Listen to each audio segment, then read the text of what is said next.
The following program is a co-production of Seattle Channel and Seattle City Club and sponsored by Comcast. As the ballot count continues, what lies ahead for this state and the nation? I'm hopeful that given what we're facing now as a nation, that we are all going to be able to at least think about what problems do we have to solve. The people of our country need to see their elected leaders accomplishing something. After a contentious lead up to the election, now the focus is on healing. And so listening is crucial, and I think a lot of people just need to be heard. I need to be heard. Listen, respect, connect. So there's no need to talk about politics or religion. Let's start by sharing stories. It's all coming up on Civic Cocktail. Good evening, everyone. Welcome to Civic Cocktail. I'm Joni Balter, and tonight we are discussing Election Week, as we must now refer to it, with two fantastic guests. We have Congressmember-elect Marilyn Strickland from Washington's 10th Congressional District. She will be the first African-American member of our delegation and the first Korean-American woman in Congress. And she's a Democrat. Also here to look back and look forward is former State Attorney General McKenna, who ran a strong race for governor in 2012. He is a Republican. Thank you both. I'm delighted to have you with us. So to start, what are the big takeaways from the election so far? I'm going to start with you, Congresswoman-elect Marilyn Strickland. I bet you like the way that sounds. Take it away. Yes, so as we look at the national elections, I do believe that the Democrats did lose a few seats, but at the same time have maintained the majority. We know right now that the presidential election is very, very tight. And if you look at what's happened throughout the state, I'd say that, we had Kim Schreier hold on to her seat. I was successful in the 10th. Carolyn Long was unsuccessful. So as you look at the balance of power, it really hasn't changed in Washington state when it comes to those elections. At the state level, though, we have some history in the making. We had, I believe, 4 African-American women run, and they were all challengers, and they were all successful. And I know that there'll be another drop of results. And so overall, a lot of people who are from diverse communities are running for office, which I think is a good thing because it adds to the richness of our discussion with a different lived experience and perspective. At the same time, at the federal level, we're still kind of waiting to see what happens with the presidential election. Rob McKenna, what were your big takeaways? Well, nationally, I think we saw less change than a lot of people thought we might. Even if the presidency flips, it was so razor thin in 2016 that it can flip the other way and looks like it will. Without a dramatic shift. Most of the states are voting about the way they did last time, with just enough of a difference to allow, for example, Vice President Biden to win Wisconsin. One of my favorite states to look at for this purpose is North Carolina. It is hard to imagine a more closely divided state than the Tar Heel state. If you look at every statewide office in North Carolina, it's split pretty much down the middle. So not dramatic differences. Obviously, we're going to see divided government in Washington, D.C. It looks like the Senate is going to remain in the hands of the Republicans, for example. Slight narrowing of the Democratic advantage in the U.S. House. In our state, Democrats definitely gained ground overall. I wouldn't say dramatically so. We've seen bigger differences in control levels in past years, but still they did expand their control a little bit in the Senate and in the House, and with continuing control of all 3 branches of state government, I think that they will be very active, and they'll be passing a lot of policies that will give Republicans plenty of grist for the mill in 2022. So should be a fun 2 years. Any thoughts on the future of the polling industrial complex, Rob McKenna?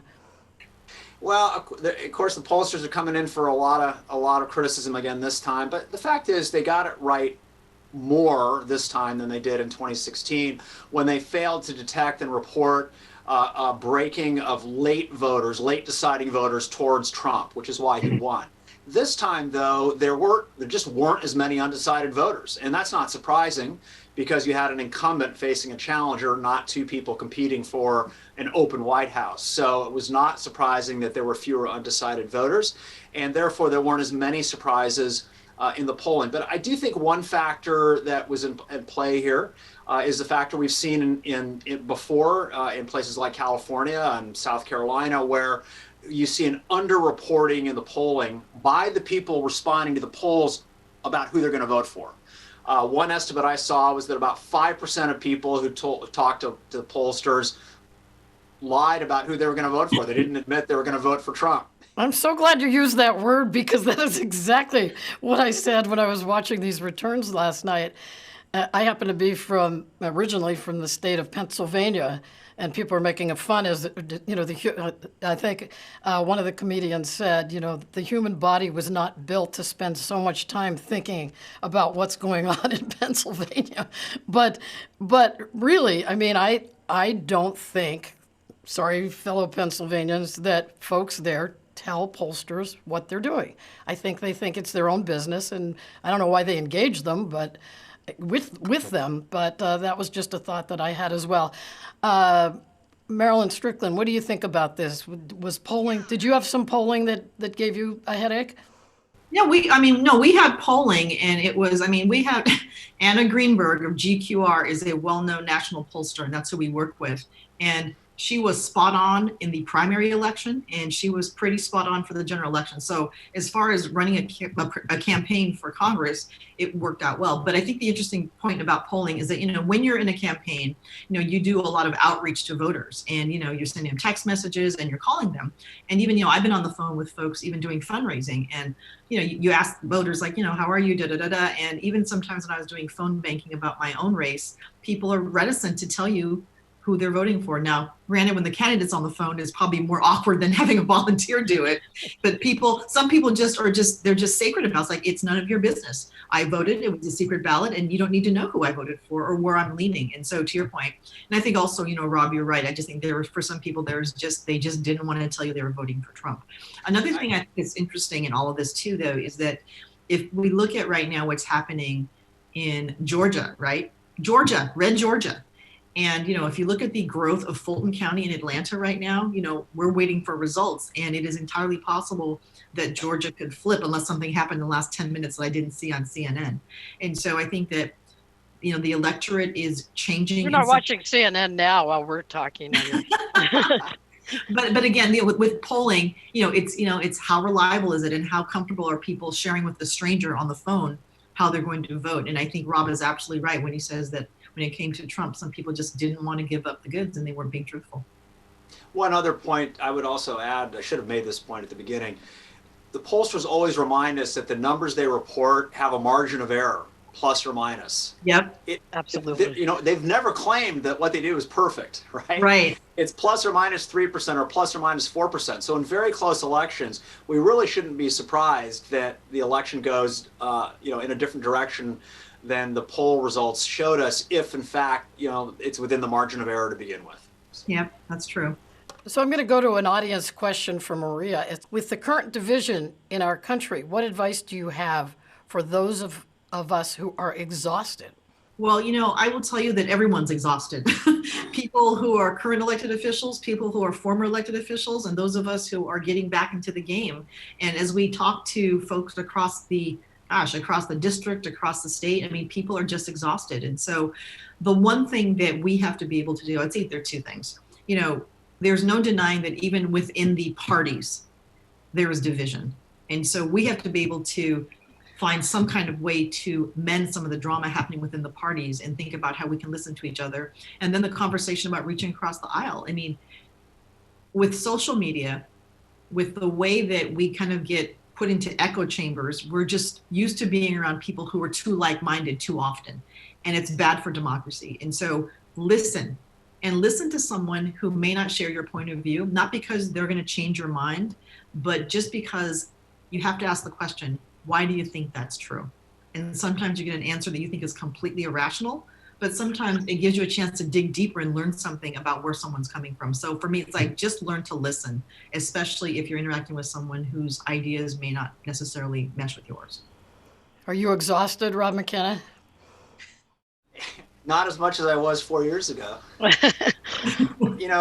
I think that people have earned their exhaustion, and it's been a very long 4 years, certainly a very long 2 years since the Democratic primaries kicked off in earnest in early 2019. So if we're tired, it's for a reason.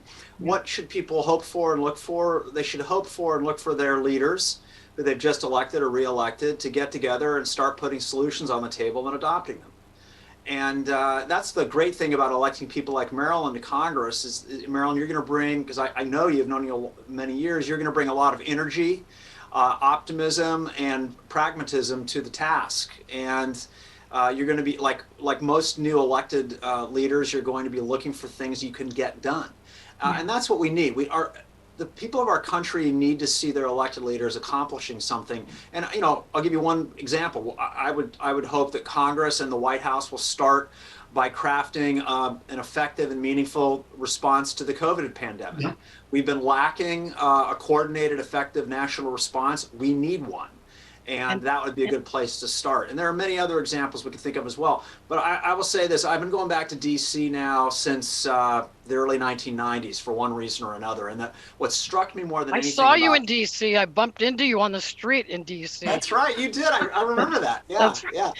And it's just, what has struck me is that over the years, I see that more and more the problem is that Republicans are more afraid of their own party than the other side, and Democrats the same. It's to your point, Marilyn. You said you've got to resolve intra-party differences. Obviously, those were on display in your race, where you had a challenger from your own party. But in D.C., it really does feel like people are more concerned about a primary than a general, and that kind of paralyzes them because they're afraid of being criticized for working with the other side. Now, I think one of the strengths that Vice President Biden will bring to the White House as President Biden is he knows how to work across the aisle. He knows how to work with the legislative branch. He will replace someone who exploited division and tried to expand division and divisiveness. But frankly, President Obama was not as good at bringing people together as I hoped he would be himself. He was evidently not that comfortable working. Well, he wasn't comfortable at all working with Republicans in Congress to make deals. I think President Biden will be better at that if he, in fact, becomes president. And I think his experience on the Hill will feed into that, just like people who are former governors often make better presidents because they have a lot of experience working with the legislative branch, such as Bill Clinton, who was effective that way, George Bush, and others. But I do add that. Oh, go ahead. Yeah, but I mean, I want to push back a bit about Barack Obama not wanting to work with people because, when he ran, he talked about unity and he talked about having problems that transcend all of us. And, you can't deny the fact that there was a comment made by the leadership that said, we want to make Barack Obama a one-term president. There was a lot of effort to not work with him. And so I'm not saying that, he was necessarily perfect, but I want to make sure that we clear the record that, he was willing to work with people, but they weren't necessarily interested in working with him. Well, I understand what you're saying, Marilyn, and I don't want to overstate the matter, but, my friends in Congress, in the House and the Senate, and people in pretty senior positions were very frustrated that, especially in the second term, he just wasn't interested in their view. I understand you're right. They of course they went after him, but the fact is that prior Democratic presidents were more effective at working with Republican Congresses. And all I'm saying is that's in the past. I just hope President Biden can be effective because it does look like we're heading into a period of divided government. Yeah, and and he's had a long-standing relationship with a lot of people in both chambers, and so that will definitely make him more effective. So New York Times columnist David Brooks often writes about the exhausted majority. And he's used this phrase a couple times going back several years. So I just want to read to sort of wrap up this segment here, this part of the segment. The exhausted majority, he wrote, are people simply worn out by the endless war between these two armies. He means political parties. Exhaustion has become an independent force in modern politics. Many people vote for whatever candidate will exhaust them less. So anyway, I want to move on to something that I find exhausting, which is the idea that there may be a whole bunch of lawsuits on the presidential race. And so, Rob McKenna, I'm not going to miss the fact that you're a lawyer, an attorney general who can maybe enlighten us on this. Can you stop ballot counting in the middle of counts? What about these lawsuits? No? No. In a word, no. Really? Nope. You My cannot. favorite kind of interview, one-word Yeah, answer. no. No. Next question. No. Look, I mean, What about the President folder you Trump's- showed me earlier? Yeah, so I've got a yellow pad full of notes about current cases that are being filed, but this is a very different situation than what we faced in 2000, when the vote counting in Florida went on and on and on. And ultimately, in the Bush v. Gore decision, a majority of the Supreme Court ruled that to continue recounting would violate the Equal Protection Clause of the U.S. Constitution because the standards for recounting were different from county to county. And so the odds of you getting your ballot recounted or counted in some cases depended on where the ballot was cast. They said that violated equal protection, but that only happened. That only happened because the election came down to one state. And who would That's win the the question I electoral was votes. wondering. Right. You And can't just random all the states that didn't like me, right? Yeah, that's exactly right. And if you recall, President Bush ended up carrying Florida by 537 votes. So the presidential election of 2000 was decided, arguably, by 537 votes, right? So the problem with these new cases, and there have been over 300 cases filed over the last 2-3 months, but particularly the problem with the cases that we're seeing unfold now, for example, in Pennsylvania, challenging whether or not ballots can be counted that arrive after Election Day. The problem is these are lawsuits that don't have adequate facts supporting them, and if you don't have facts, you really can't make the constitutional argument. So, the case you want to think about the most and be the most concerned about is in Pennsylvania. There are 2 lawsuits, but particularly the one challenging ballots arriving after Election Day, because in Pennsylvania, the state law says ballots have to arrive by Election Day. The state Supreme Court of Pennsylvania, however, ruled that statute is unconstitutional, and they just made up a new deadline. They said, okay, we're going to say that if the ballots arrive within 3 days, they can be counted. That was taken up to the U.S. Supreme Court. So U.S. Supreme Court declined to hear the case, 4-4 split, but that means 4 justices on the Supreme Court said, yeah, bring it back to us later, which the White House is already planning to do. Okay, fine. But if Biden wins the Electoral College by carrying Arizona, Nevada, Wisconsin, and one more state, he's going to win, right? Michigan, right? Michigan, Wisconsin, Nevada, Arizona. He's winning. He doesn't need Arizona. I mean, he doesn't need Pennsylvania. If he doesn't need Pennsylvania, that really takes the pressure off. You don't have the Bush v. Gore Florida factor. And the last thing I'll say about this is that the Supreme Court, in a year where it came down to one state and a handful of ballots, they showed their ideological colors. They're not going to flip this election if it's clear one candidate is winning. It's just not going to happen, because they're going to be too concerned about protecting the integrity of the institution, and they're just too smart for that, I think. We have a question from Daniel for Rob McKenna. And it seems like Republicans are doing very well nationally, but have increasingly struggled in Washington state. What do Washington Republicans need to do better? And you have some thoughts about that, I imagine. Oh, absolutely. And this has been a long-term trend. We've seen it in other West Coast states as well. A lot of it's demographic, people moving into the area who are not voting Republican. In 2012, Jay Inslee's entire margin of victory over me came from 2 legislative districts in Seattle. I won 47 out of 49 districts in the state taken as a whole. But the demographic changes have continued, right? So it's hard. Compounding that is the following problem. You've got 2 Democratic parties and you've got 2 Republican parties.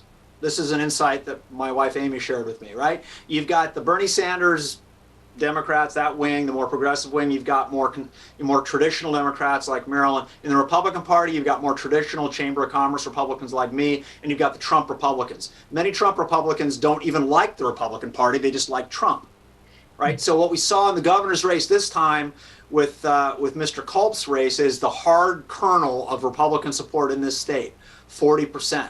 Well, you can't win with 40%.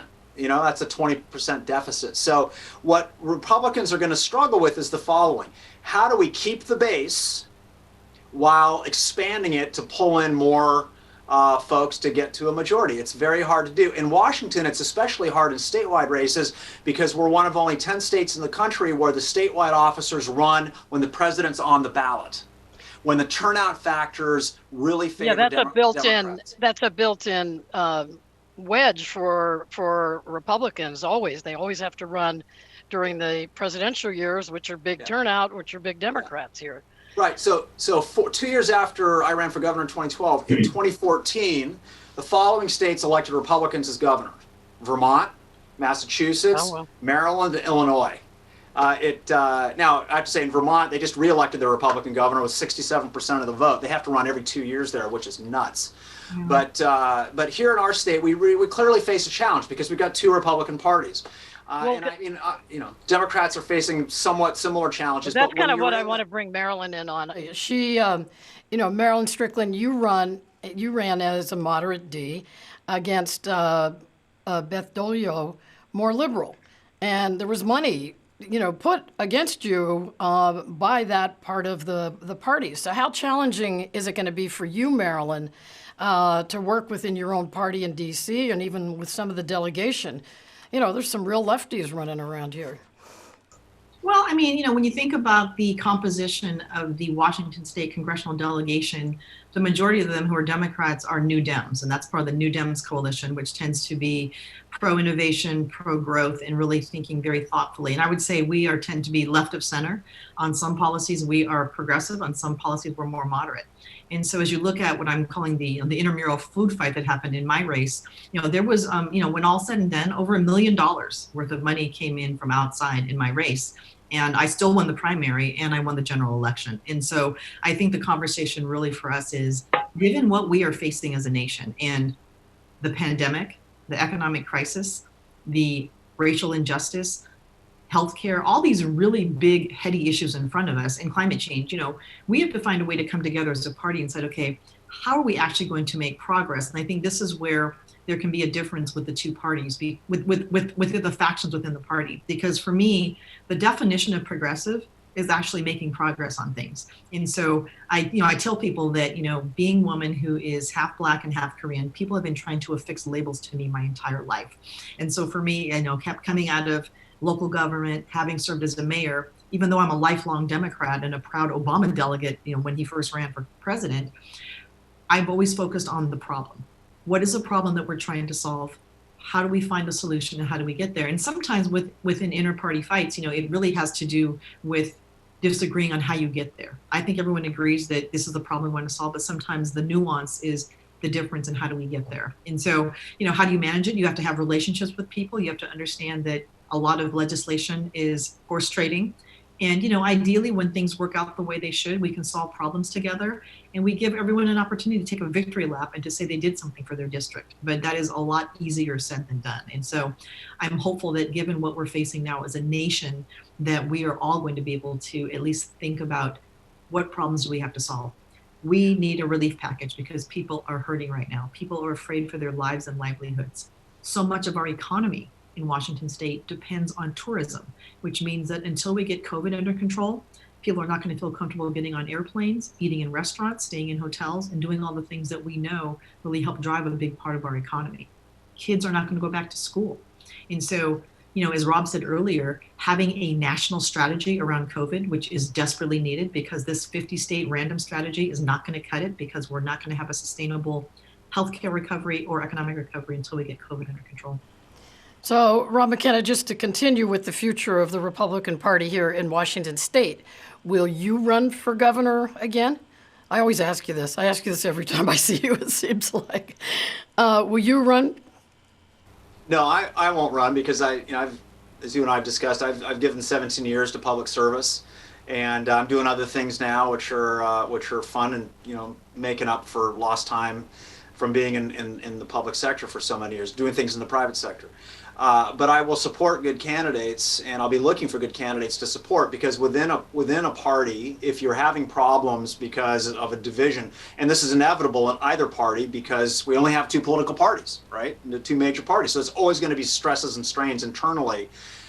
So I'm going to be looking for candidates who I can support, who are pragmatic and are solution oriented. Do you have any names in mind of people? Sure. As we mentioned earlier, your party ran a pretty obscure candidate for governor this time. and only got 40%. I mean, a police chief from Eastern Washington wasn't going to really, win big in Puget Sound, which you have to do. Yeah, we saw this happen in 1996 when it was a very crowded Republican primary, and Ellen Craswell became the nominee with 16% of the primary vote. She had that hardcore slice of the vote, but it wasn't enough to win, although she did outperform Mr. Culp. I think she got 43 or 44% against Gary Locke. Today, or this year, a lot of really credible potential candidates decided to sit it out before COVID. They didn't want to run with Trump, is that it? Yeah, that's right. And I'm sure they're really glad now they didn't run, because running when there's a COVID pandemic must be really hard, Marilyn. I can't even imagine what it's like to campaign in this circumstance. So what's going to happen is that you're going to see people like Pierce County Executive Bruce Dameyer, State Representative J.T. Wilcox, and other, I think, credible, established leaders take a hard look at it in 4 years or sooner, if Governor Inslee departs to join a Biden administration. Yeah, it could be quite a race in 2021, I think. So I have an audience question for Maria for both Marilyn and Rob McKenna. Should the Electoral College be abolished? And if so, why or why not? What would it take to abolish it? I believe it would take a constitutional amendment, wouldn't it not? Yes. Yes, it would. Yeah, I mean, and the Electoral College is a relic of a different time. It was, some of it was used to preserve the institution of slavery because the slave states wanted more of an outsized influence. It was also done in some ways because they didn't think that the general public had the sophistication to pick the right person. But if you look at how it really is not the example of proportional representation, it's just hard to make a strong case for why it should stay.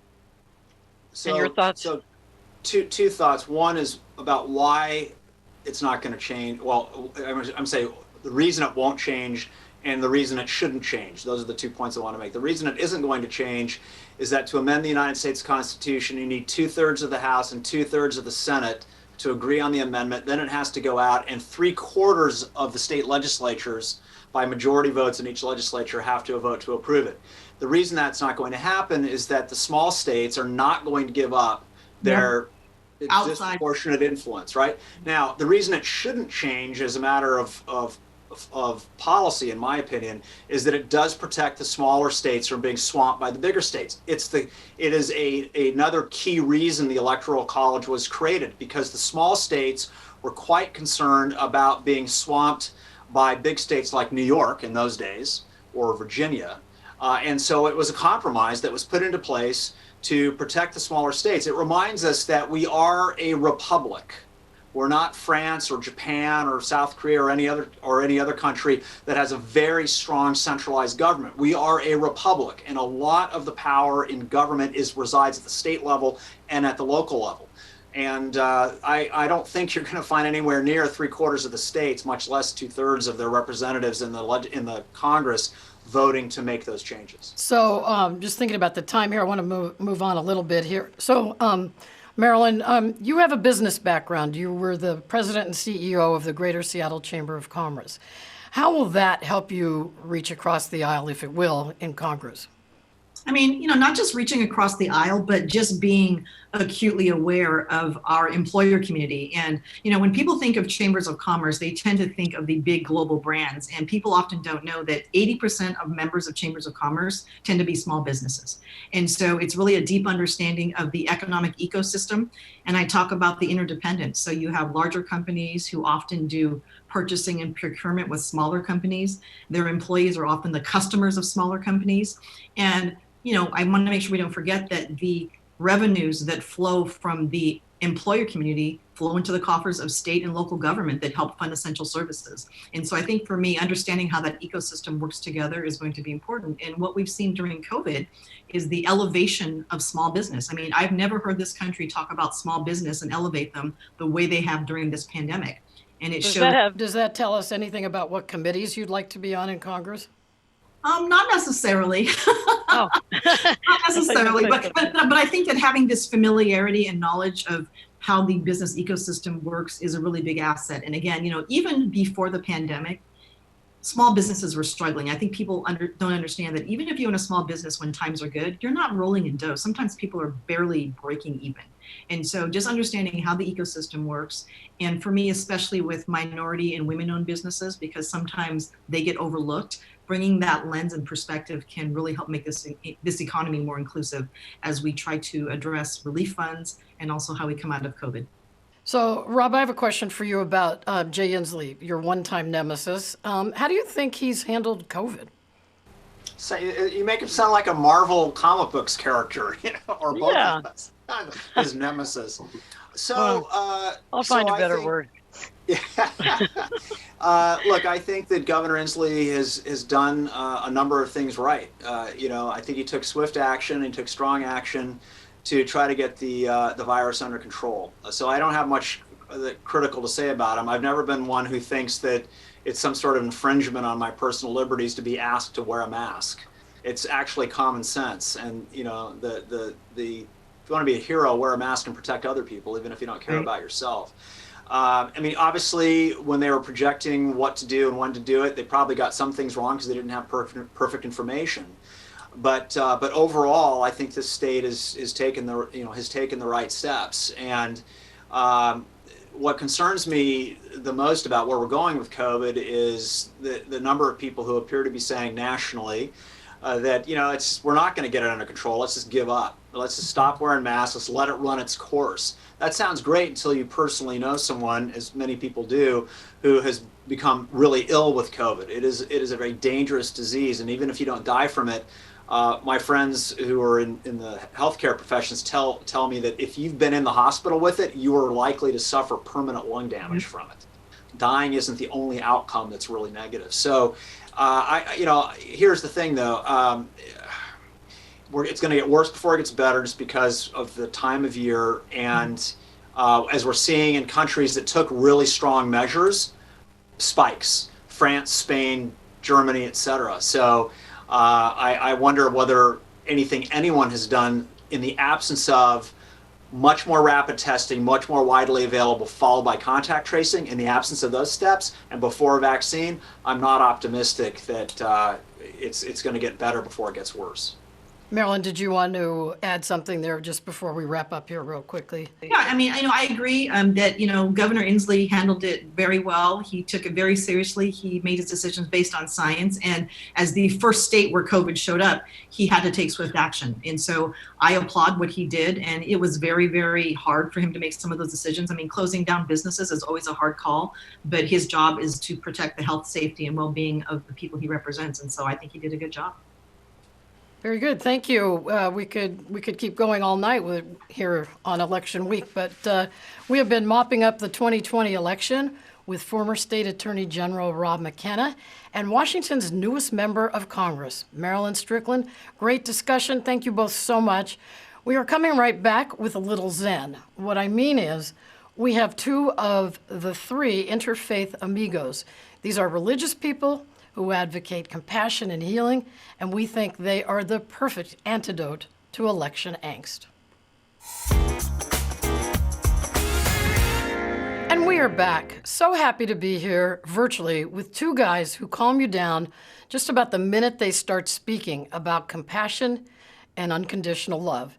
It's my pleasure to introduce Pastor Don Mackenzie and Imam Jamal Rahman. Together they and a rabbi who was unable to attend tonight form the Interfaith Amigos. Their approach includes a little humor, a lot of compassion, and some music. Bismillahirrahmanirrahim. Bismillahirrahmanirrahim. La ilaha illallah. La ilaha illallah. Adonai hu ha Elohim hu. Adonai hu ha Elohim hu. It's all one and I am as I am. It's all one and I am as I am. So that's your theme song. Tell us just some of it. We could tell exactly what it means, but some of it we could not. It's our signature song we do at the end of the program usually. And the words, they are in Arabic, in Hebrew, in English, and they celebrate compassion and unity and oneness. So the words I said, it translates to, this is a verse from the Quran, which opens every chapter of the Quran. It says, in the name of God, who is boundlessly compassionate, infinitely merciful, there is no God but God, meaning it's all one. Brother Don? And the Hebrew that I sang said, the absolute manifests as the one. And of course, the last verse is in English. It's all one and I am as I am. So we're talking about oneness. And when we do it, normally the three of us sing standing up together with our arms around each other. And we sing a lot better with it, when we're singing together. So there you have it. But today we've channeled Brother Ted, the rabbi. How did you guys get together? Where did you start and why did you start? Actually, when 9/11 happened, Rabbi Ted Falcon, he invited me at the earliest opportunity to do a service in his synagogue. And the topic I remember at that time was about an insight from Mahatma Gandhi, who said that, if you judge a religion by the behavior of some people, then every single religion is in deep trouble. So we met at that time, and then we became friends.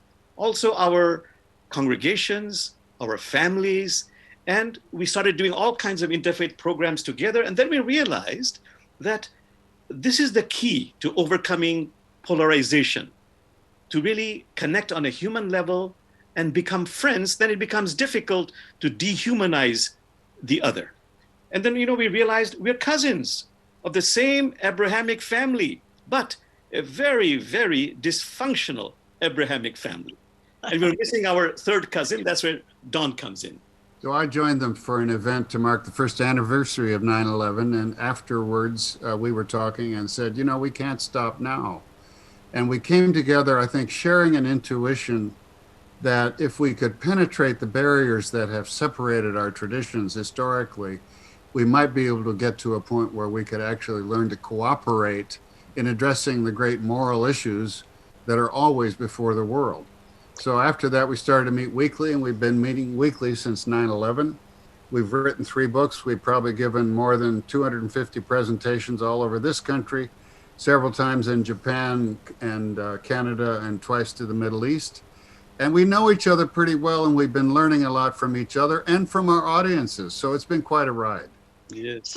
So supporters of both political parties have been through excruciating weeks and months, and I think the big question on everyone's mind is, how can all of us heal after this pretty bruising election? In our line of work, we say that we really have to connect with the other on a human level. And there's a very common expression in Central Asia called 3 cups of tea. Can you share 3 cups of tea with the other? We have no choice, but no matter who the other is, we have to simply make that connection. And what are the 3 cups of tea? Listen, respect, and connect. Who is an enemy? An enemy is someone whose story I have not listened to. And what is listening? There's a wonderful 13th century sage in Islam named Rumi. He says, metaphorically, listening is like putting your head on the person's chest and then just sinking into the answer. That's listening. Respect. I might be against that person's behavior, but that person's being, essence, is Christ's nature. So as I take the right action, say the right thing, can I make a differentiation between behavior and being? And just this discernment has the power to shift heaven and earth. And lastly, listen, respect, connect. So there's no need to talk about politics or religion. Let's start by sharing stories. This universe, the wonderful saying, is made out of stories, not atoms. Let's connect on a human level. So, Pastor Mackenzie, you told me when we spoke before this show that the first way to build a relationship with someone you completely don't agree with, politically or otherwise, is to get to the truth. What do you mean by that? Well, get to know each other, I think, and really, I think, be willing to listen carefully to the other person's story and the way that connects with what that person believes and so forth. And that's not easy. That takes time, but that's the foundation for the beginning of what we call interfaith dialogue that can lead to this kind of collaborative action that we feel is so necessary. So getting to know the other is the first stage in interfaith dialogue that we stumbled upon. And then we found 5 other things, quickly identifying what we call the core teachings of each of our traditions. In other words, moving from who we are as human beings to who we are as people of faith. And then very importantly, taking a moment to consider the invitation to think about whether or not the verses and practices in our traditions are consistent with that core teaching or inconsistent, something people of faith have not really been asked to think about much. And that really helps to separate the things that are more egocentric from the things that are more rooted in spirituality. Jamal? And the 4th stage is, after we have built some trust, some human connection, then we can enter into more difficult conversations. For example, for us, when we deal with Abrahamic interfaith associations, the question of Israel-Palestine, the elephant in the room, we can talk about it after we have a human connection. The 5th stage is we begin to realize that really all religions are paths to a shared universal. I'm a Muslim. I'm rooted in Islam. But when I'm open to the beauty and wisdom of other traditions, I find from my own experience, from my own being, that this waters my Islamic roots, makes me a better Muslim and a more developed human being, which is why we say interfaith is not about conversion. Interfaith is about completion, becoming a more developed, complete human being. And the last one is, it is critical to do that, what we call that inner inconvenient work. If I want to overcome racism, yes, legislation is critical, but the work of overcoming my conditioned biases is very critical. We talk about planetary degradation. A very wonderful scientist said, the biggest environmental problem is not loss of biodiversity, climate change, ecosystem collapse. It is selfishness, greed, and apathy. How do you overcome those spiritual practices? Pastor Mackenzie, how does humor fit into the Interfaith Amigos? Like a lot of people, I imagine, when I heard that you were a rabbi, a pastor, and an imam, I instantly had 3 of you going into a bar somewhere. And so how does humor play into your group? Well, I think humor makes us human beings, first of all. We're not just talking heads, we're not just stuffy religious leaders, but we really have a good sense of humor. And we feel that comedy can eclipse tragedy. Comedy, that's why laughing feels so good. Tragedy feels like things are never going to get any better. But when you laugh at a good joke, your soul gets the sense that things may get better and actually can get better. So we have various ways of telling jokes and so forth. And sometimes it's all ad hoc. Well, I saw you on a TED Talk. You guys came in and did a little Three Stooges routine at the beginning of it, right? Do you do that very often? No, we don't. We don't. We've done it a couple times. We come in, we cross our legs simultaneously, and I say, we're Three Stooges fans. In fact, we are the very incarnation of their famous phrase, "I tried to think, but nothing happened." Right. Okay. And sometimes we share some of these classical stories. Joni, in Islamic spiritual literature, there's a fictional character called the Mullah, and through him, many profound truths are conveyed. So this is a very favorite one we do in many of our presentations. Is it okay if we do it? If I tell you that story, Joni? Go for it. Yeah, go for it. So here's the Mullah. He goes to work. Lunchtime, opens his lunch pail box. What does he find? A cheese sandwich. Second day, third day, fourth day, always a lousy cheese sandwich. On the 10th day, I'm getting sick and tired of this lousy cheese sandwich. Finally, his puzzled co-workers say, "Mullah, why don't you go home and say to your wife, 'Please, dear, make me a different kind of sandwich'?" I'm not married. "Who makes them?" I do. So this is really, it has many levels of meaning. One is, to really become aware of those conditioned cheese sandwich patterns. How can we overcome them unless we do this inner work of compassionate self-awareness? So a lot of people, this election is not quite over, but it will be over at some point. But the people are really avoiding conversations with other people. I know this is going on definitely in Seattle and many places. They want to avoid conflict and argument. Is that a good approach?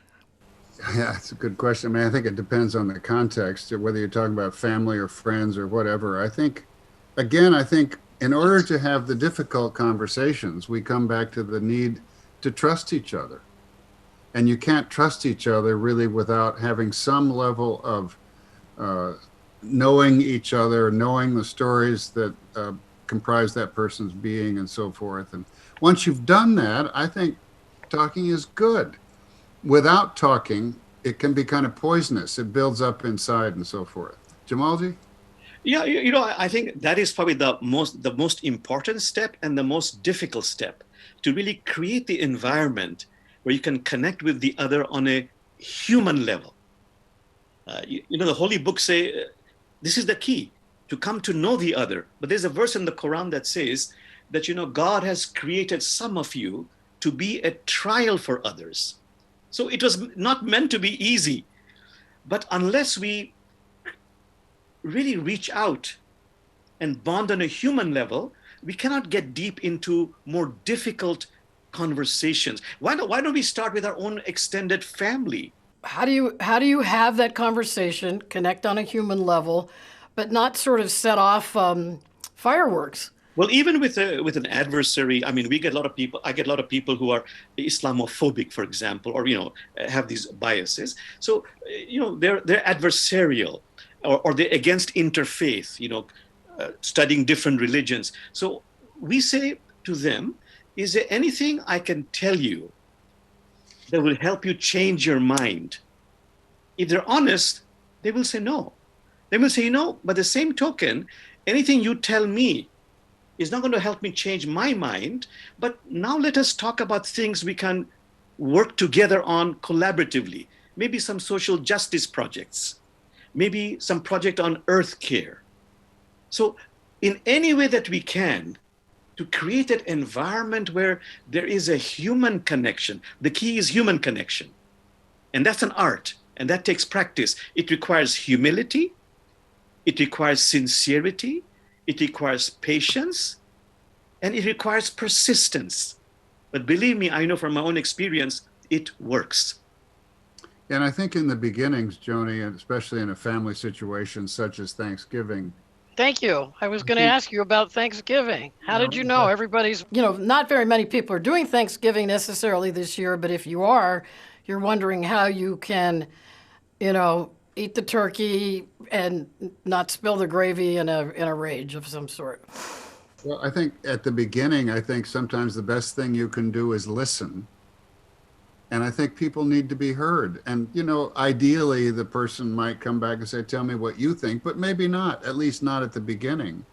I mean, you can ask questions to clarify so you really fully understand, or try to fully understand where that person's coming from. But that may be all that can happen for a while. And that may be all that happens ever. But, that's better than screaming at each other, because we're not really trying to prove our self-worth to our family. We shouldn't be. We care about each other. We should be speaking to each other with respect and affection. And so listening is crucial. And I think a lot of people just need to be heard. I need to be heard. Mm-hmm. Yeah, listening is an active sport, I've always said. I have a question from audience, from Whitney, for both of you. How do you begin to bridge a divide when someone's core moral values are in direct contrast to your own? So what's the next step after listening, respect, and empathy when they won't do the same? Right. The point I mentioned is very critical, that spiritual point. That can I make a distinction between behavior and being? Can I realize I'm against that person's behavior? but that person's being is Christ nature, Buddha nature, Elohim nature. For example, there's a wonderful mystic from India who says, do what is right. Protect yourself. Don't allow yourself to be abused. Take the right action. But as you take the right action, I beg you, do not keep this person's essence out of your heart. And just this differentiation, as I take the right action in my words or in my deeds, it really makes a huge difference. I think when you're talking with someone who really has such a different point of view, the main thing, following up on what Jamal just said, is to make sure that person feels he or she has been heard.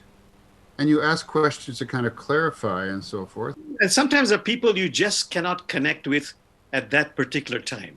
Yeah. And so you wait a little bit, perhaps. You say, maybe not at this dinner. We don't have to do it at this dinner. We can do it tomorrow or walking or a week from now or some other possibility. I bet a lot of people watching us are wondering, do they have to be religious to benefit from this interfaith approach to things? Can you benefit from this if you're not necessarily a religious person? Oh, yeah. What is most critical are spiritual practices to become more Christ-like, Buddha-like, Elohim-like. So, for example, just practicing silence. There's no such thing as a Jewish silence or a Muslim silence or a Hindu silence. It's just silence. So if I practice silence regularly, it can have a profound effect within myself and with everybody I deal with.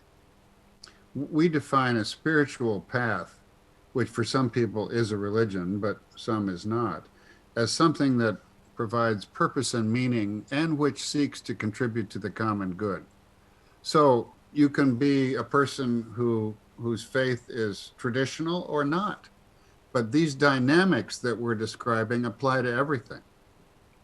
Joni, if I may say, I think we believe that everybody has faith, whether you call it religion or not. I love this story of an atheist who tells his son, there is no God. And the son, who's trained to be critical, have critical thinking, says, Father, how do you know? And the father says, son, you've got to take it on faith.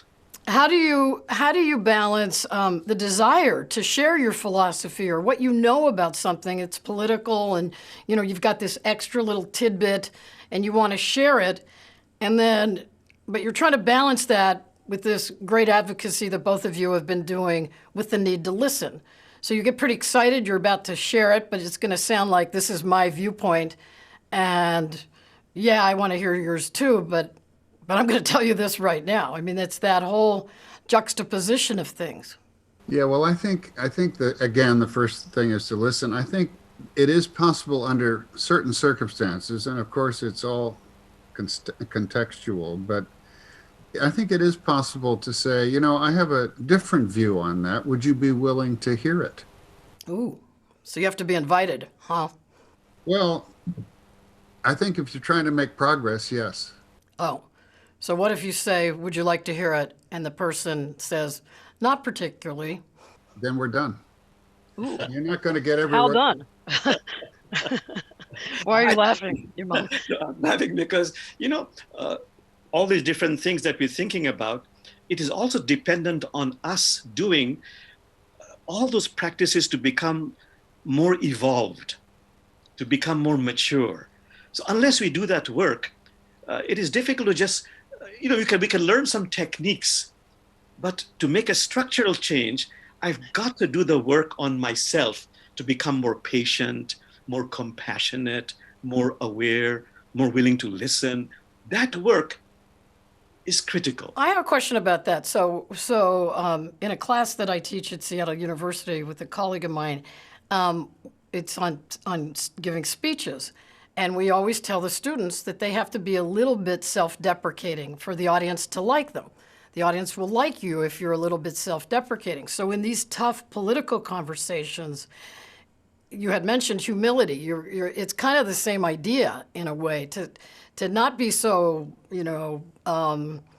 emphatic that your way is the only way. You kind of have to show a little give there, whether that's inviting them to hear you or just give the other person some room to hear you and see you as someone who doesn't think you have all the answers, I guess. Oh, No, yes, humility, sincerity, patience. These are wonderful qualities to develop within oneself. And you can call them psychological exercises or spiritual exercises, but they are key. Don't you agree, Brother Don? I do. And in our presentations, we almost always say what we're saying is by way of an invitation to you to think critically, to see whether or not your experience squares with this or not. But it's not, we never say you've got to believe what we believe. What we're trying to do is invite people to think critically about what gives their lives purpose and meaning, and as I said, contributes also to the common good. Okay, so going back to Thanksgiving for a second here, we keep talking about people sort of avoiding conversations or finding softer, kinder ways of engaging about polarization, for example. But we're all, in each of these scenarios, we're trying to avoid a heated discussion. Maybe a heated discussion is okay, or does the heat make that not work? Anger is righteous anger is very beautiful. In fact, all the traditions say that it's a king over kings. But to serve the common good, it needs to be bridled. It needs to be restrained if it really wants to be of service. So yes, we can have heated discussion, but the danger is that if I am not able to practice self-restraint, it can get into very difficult areas from which I find it hard to extricate myself. The other thing that's difficult about Thanksgiving is it's often an assembly of people who come from different places who don't see each other very often, and you can't suddenly get to third base in one sitting. And so sometimes, frankly, it's better not to say anything unless you're going to have a chance to follow up in some kind of systematic way to deepen that relationship and follow some of these steps. You know, Joni, I love poetry. There's a wonderful poet in Islamic literature named Hafiz, 14th century. He says, understand this, that anybody you meet, you're saying to yourself, please love me, please love me, please love me. But of course, you're saying this silently, otherwise somebody would call the cops. I mean, this is the poetry. So with that higher understanding, what this has done for me is given me a deeper understanding of somebody who seems standoffish, but really just wants to be loved, just wants that connection, but just doesn't know how. So it's up to me to create that environment where I'm able to, in some way, connect. So we have to go here in a minute here, but 70% of, I read this survey that said 70% of Americans say the most important job after this election for all of us is to heal our enmity. What do you think? Is that gonna be possible? You know, I always love the words of Nelson Mandela. You know, I remember his words when he walked out of prison, when he was freed. And the words he said was, if I am not able to leave behind my anger, my hatred, my bitterness, I will always be in prison. And that has made me realize it is critical for me to do this work. So I have to hold it right there. We have been doing a little on-the-spot healing with two of the three Interfaith Amigos who advocate compassion and kindness in turbulent times. My great thanks to Pastor Don Mackenzie and Imam Jamal Rahman. Civic Cocktail is off for the holidays, but we are coming back strong in February. Good evening, and thank you so much for watching.